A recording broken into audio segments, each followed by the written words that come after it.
بسم اللہ الرحمن الرحیم۔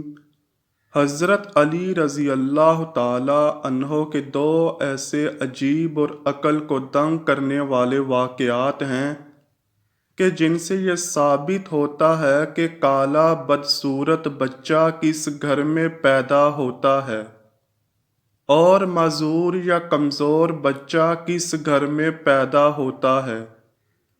ایک دفعہ ایک شخص اپنی بیوی اور بچے کے ہمراہ حضرت عمر فاروق رضی اللہ تعالی عنہ کی بارگاہ میں پیش ہوا۔ وہ شخص حضرت عمر رضی اللہ تعالی عنہ سے کہنے لگا، اے وقت کے خلیفہ، میرا اور میری بیوی کا رنگ سرخ ہے جبکہ میری بیوی نے یہ بچہ پیدا کیا ہے اور اس کا رنگ کالا ہے۔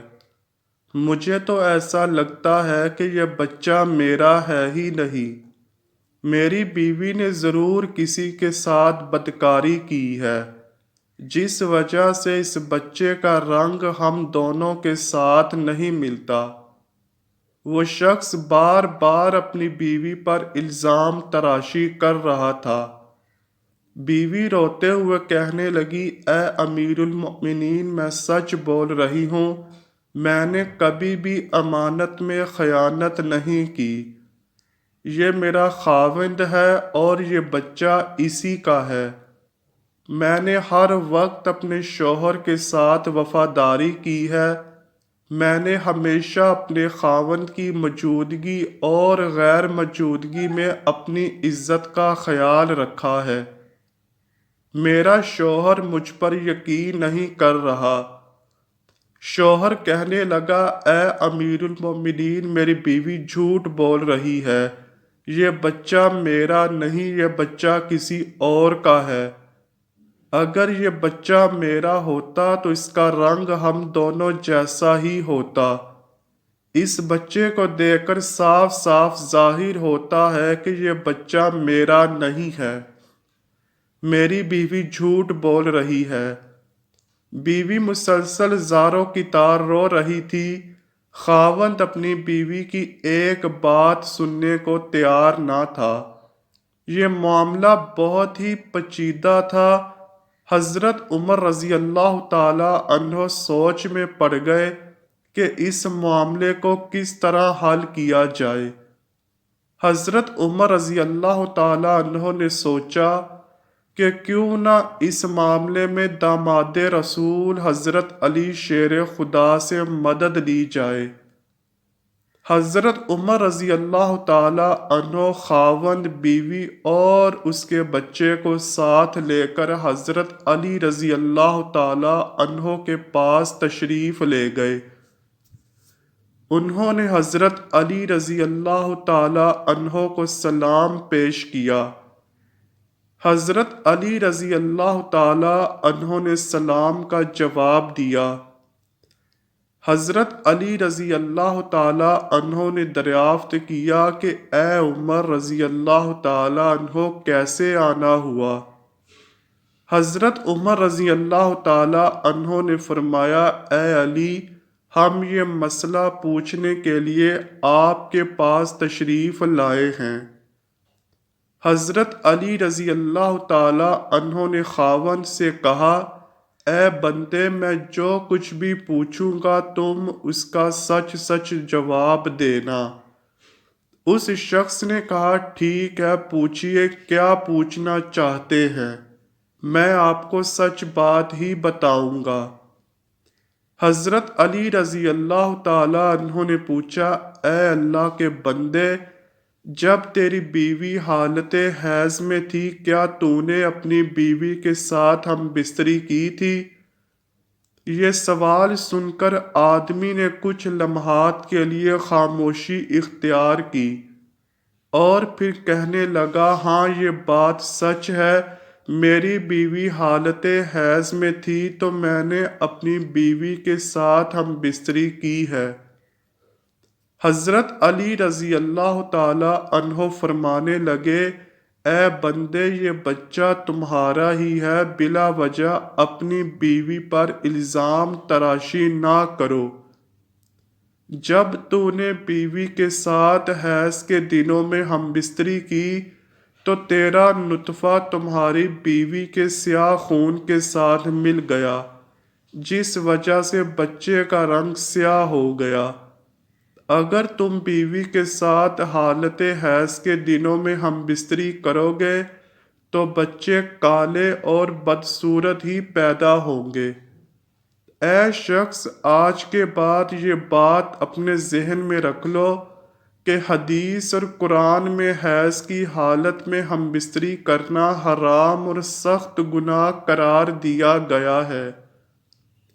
اگر کوئی بندہ اس بات کا علم رکھتے ہوئے بھی اپنی بیوی کے ساتھ ہم بستری کرتا ہے تو اللہ تعالیٰ ایسے بندے سے سخت ناراض ہو جاتا ہے اور وہ بندہ جلد ہی اللہ کی پکڑ میں آ جاتا ہے۔ اب ہم آپ کو بتاتے ہیں کہ معذور اور کمزور بچے کن گھروں میں جنم لیتے ہیں۔ مدینہ منورہ کا واقعہ ہے کہ ایک خوبصورت اور جوان لڑکی کی شادی ایک بوڑھے آدمی سے ہو گئی۔ شادی کی پہلی ہی رات میاں بیوی نے ہم بستری کی۔ اتفاقاً شوہر کا اسی رات وصال ہو گیا، دلہن حاملہ ہو چکی تھی۔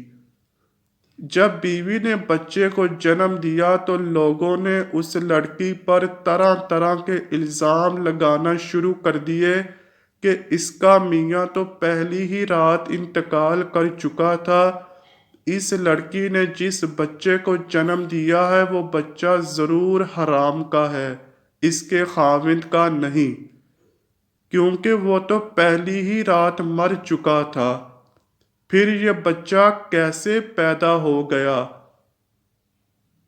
اس بوڑھے کی یہ دوسری شادی تھی۔ اس بوڑھے کا پہلی بیوی سے ایک لڑکا تھا۔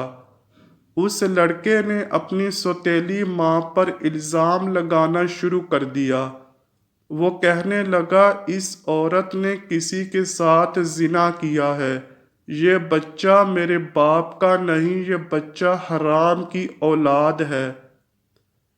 اس الزام میں پیش سوتیلا بیٹا تھا، کیونکہ وہ چاہتا تھا کہ کسی طرح دنیا والے یہ مان لیں کہ یہ بچہ میرے والد کا نہیں ہے بلکہ اس عورت کی حرام کاری کا نتیجہ ہے، تاکہ والد کی ساری وراثت کا حقدار میں ہی ٹھہروں، کہیں یہ بچہ میرا برابر کا شریک نہ ہو جائے۔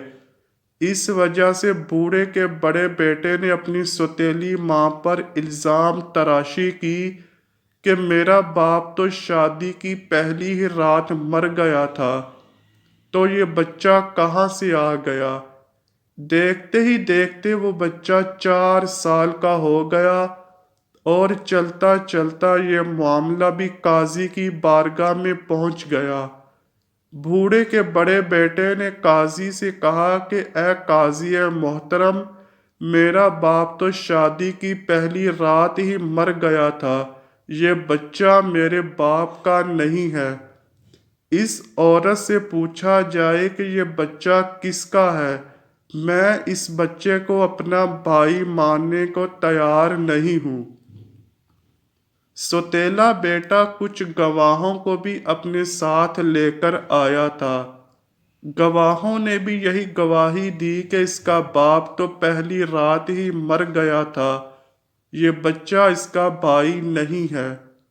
یہ باتیں سن کر قاضی کو یقین ہو گیا کہ یہ بچہ عورت کی بد چلنی کا نتیجہ ہے۔ چنانچہ قاضی صاحب فیصلہ کرنے ہی والے تھے کہ حضرت علی رضی اللہ تعالی عنہ عدالت میں تشریف فرما ہوئے۔ جب حضرت علی رضی اللہ تعالی عنہ نے یہ سارا قصہ سنا تو حضرت علی رضی اللہ تعالی عنہ نے بڑے بیٹے سے سوال کیا، اے بچے، یہ دونوں میاں بیوی کتنا عرصہ اکٹھا رہے تھے، اور جس بچے کو تم اپنا بھائی ماننے کو تیار نہیں ہو وہ بچہ کہاں ہے؟ بڑے لڑکے نے جواب دیا، اے علی رضی اللہ تعالیٰ عنہ، وہ بچہ اس وقت ہمارے پاس نہیں۔ حضرت علی رضی اللہ تعالیٰ عنہ نے کہا، تم کل اس بچے کو اپنے ہمراہ یہاں لانا، کل انشاءاللہ تمہارا فیصلہ ہو جائے گا۔ اگلے دن وہ لڑکا اپنے سوتیلے بھائی کو ساتھ لے کر آیا اور کہنے لگا، اے علی رضی اللہ تعالیٰ عنہ، یہی وہ بچہ ہے جس کو میں اپنا بھائی تسلیم نہیں کرتا ہوں۔ حضرت علی رضی اللہ تعالیٰ عنہ نے جب بچے کو دیکھا تو فرمانے لگے، میں ابھی تمہارا فیصلہ کیے دیتا ہوں۔ حضرت علی رضی اللہ تعالیٰ عنہ نے کچھ اور بچوں کو بلایا اور ان سے فرمایا، جاؤ باہر جا کر کھیلنا شروع کر دو۔ چند لمحوں میں وہ بچوں نے آپس میں کھیلنا شروع کر دیا اور ایک دوسروں کے ساتھ مستیاں شروع کر دی۔ حضرت علی رضی اللہ تعالیٰ عنہ بچوں کو کھیلتے ہوئے بڑے غور سے دیکھ رہے تھے۔ کچھ دیر کے بعد حضرت علی رضی اللہ تعالیٰ عنہ نے بچوں کو بلایا اور فرمانے لگے، سب بچے ایک جگہ پر بیٹھ جاؤ۔ سب بچے حضرت علی رضی اللہ تعالیٰ عنہ کا حکم سن کر بیٹھ گئے۔ اس کے بعد حضرت علی رضی اللہ تعالیٰ عنہ نے سب بچوں کو ایک ساتھ کھڑے ہونے کا حکم دیا تو سب بچے ایک ساتھ کھڑے ہو گئے۔ حضرت علی رضی اللہ تعالیٰ عنہ ان بچوں کو بڑے غور سے دیکھ رہے تھے۔ انہوں نے دیکھا کہ یہ سب بچے بڑے آسانی کے ساتھ کھیل رہے ہیں، بیٹھ رہے ہیں اور کھڑے بھی ہو رہے ہیں۔ ان کو کھیلنے، بیٹھنے، اٹھنے میں کوئی دقت نہیں ہو رہی، جبکہ جس بچے پر الزام لگایا جا رہا ہے اس بچے کو بیٹھنے اور اٹھنے میں کافی وقت لگتا ہے۔ آپ رضی اللہ تعالیٰ عنہ نے فیصلہ یہ سنایا کہ یہ بچہ اسی بوڑھے شخص کا ہے، کیونکہ اس بچے میں کچھ کمزوریاں ہیں جس کو دیکھ کر یہ ظاہر ہوتا ہے کہ یہ بوڑھے باپ کا ہی بچہ ہے۔ باقی سب بچوں کو کسی قسم کی دقت نہیں، وہ بآسانی سے چلتے پھرتے اور کھیلتے ہوئے نظر آ رہے ہیں، کیونکہ ان میں کوئی کمزوری نہیں ہے، کیونکہ وہ جوان باپ کی اولاد ہیں۔ اللہ پاک سب کو صحت مند اور خوبصورت اولاد سے نوازے، آمین یا رب العالمین۔ امید کرتا ہوں کہ آپ کو ویڈیو ضرور پسند آئی ہوگی۔ اگر ویڈیو پسند آئی ہے تو ویڈیو کو لائک کیجیے، شیئر کیجیے اور چینل کو لازمی سبسکرائب کیجیے۔ ملتے ہیں اگلی ویڈیو میں، تب تک کے لیے اللہ حافظ۔